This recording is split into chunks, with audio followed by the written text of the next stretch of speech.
Recording in Coach progress. Blashill, please let us know if you'd like to ask a question. We'll start with Ansar Khan. Hey Jeff, just in your efforts to tighten up defensively, just how much of it is reducing the number of rush chances against, and what are some of the keys to limiting those opportunities? Well, that's a huge part of it. Probably the two areas: rush chance against and your in your D zone coverage. The biggest factor in the rush chance against for us, certainly last night, but probably through the course of the season, is managing the puck, not making hope plays, living another day when it's when you don't have a play to make.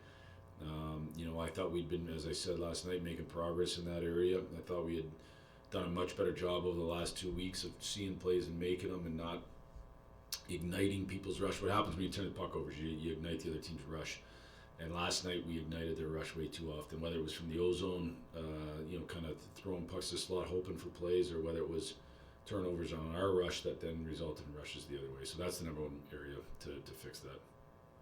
And I know Vrana's not due back anytime soon, but just having him out on the ice there, it looked like he was doing a little bit of shooting and stick handling. Just how's he progressing in that way? He's progressing. He's making progress, and the next step was to be come out and be part of the team and a team skate, both him and Stetch, and so I think there's a mental side of that is extremely important for those guys. It's lonely when you're just doing stuff on your own and boring and frustrating. And so, for Vrana and really for Stetch too, I mean, they've been doing it a long time. So for them to both join practice, that's a big boost for them. It gives them energy in their rehab, and I think that's important.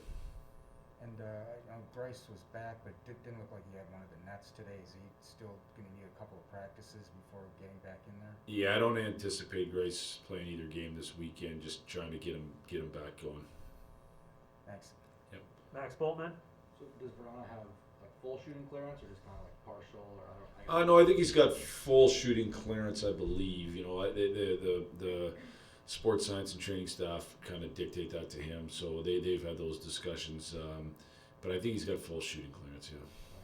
On Pittsburgh, they always kind of seem to. I mean, they've always had Crosby and Malkin through the years, but they seem to find really good contributors that can play up the lineup. Why do you think they've been able to do that this last decade? Well, I would start by saying Crosby and Malkin. So when you get a chance to play with a great player, it a lot of times exponentially makes the guys around him better. Now I would also say though that that's not to discredit the guys around him. Those guys are good players. They were able to find some real good players.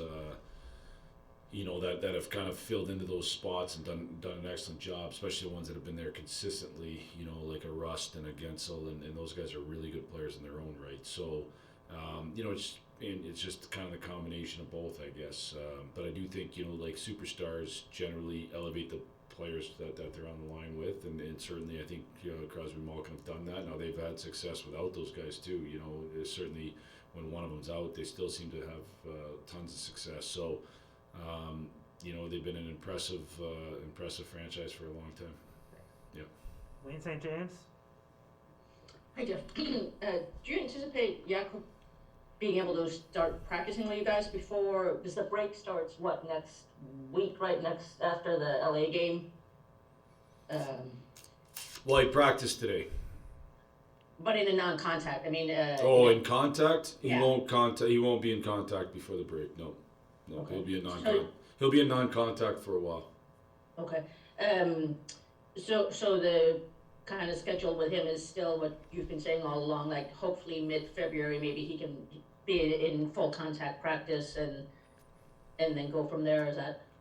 That's what we're hoping. He'll have a doctor's appointment, I think, mid-February. Ultimately, the surgeon dictates when he's ready, and I don't know more than that, and there's no way to know until he has that follow-up appointment and the surgeon says, yeah, it looks like you're ready for contact or you're not. And what we want to do is, I guess, two different areas. One, get him as ready as possible for when he is able to get contact so that it doesn't take as long to get back. And two, I think keep his spirits up by practicing with us. So, both those things we're trying to accomplish right now. But, being out there today, while exciting for him and for us and for everybody, it doesn't change the timeline. He's still, we'll see. I mean, we get to that mid-February, and it could be another month. I don't know the answer to that.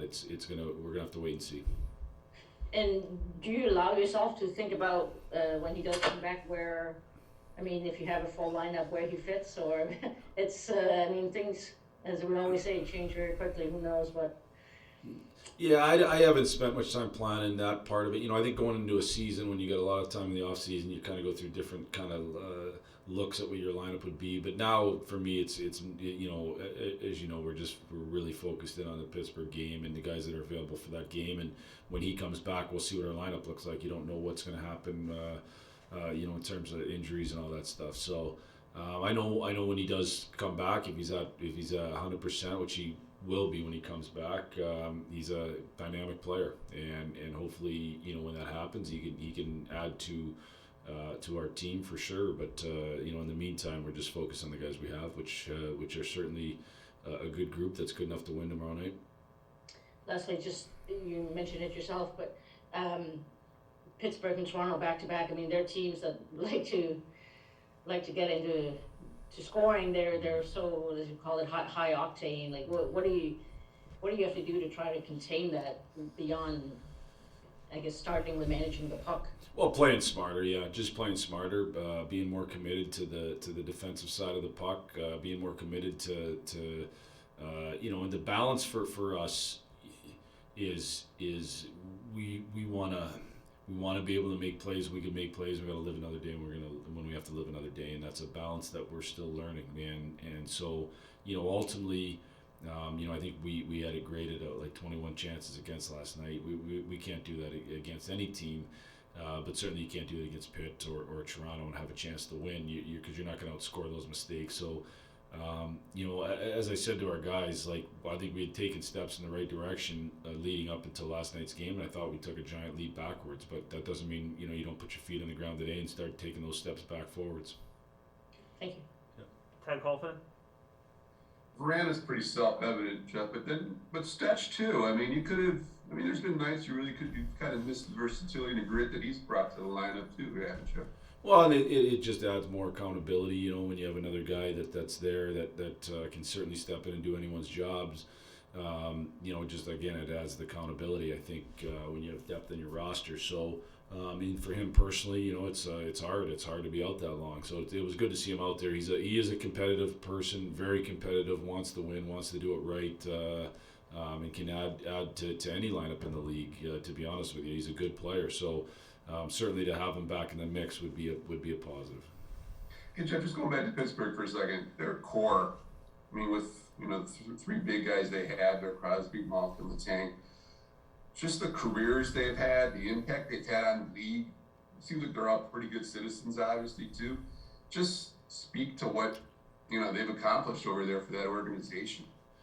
I don't know any of them personally, so I can't totally speak to them as persons, but I can tell you, certainly from afar, whether it's coaching against them or being a fan of the National Hockey League, they've been amazing. They've really done amazing things, and steered that organization to success for such a long period of time. And when you have those special athletes who are so highly skilled, but yet so highly competitive and willing to do everything it takes to win. That's when you go through these stretches where your culture becomes so good that everybody that comes in conforms, and you just continue to win. And they've done that, and they've got a really good coaching staff, and it's just been certainly an impressive run for them. I know how much more can be said, but just one last one on Crosby. I mean, is there anything more about him?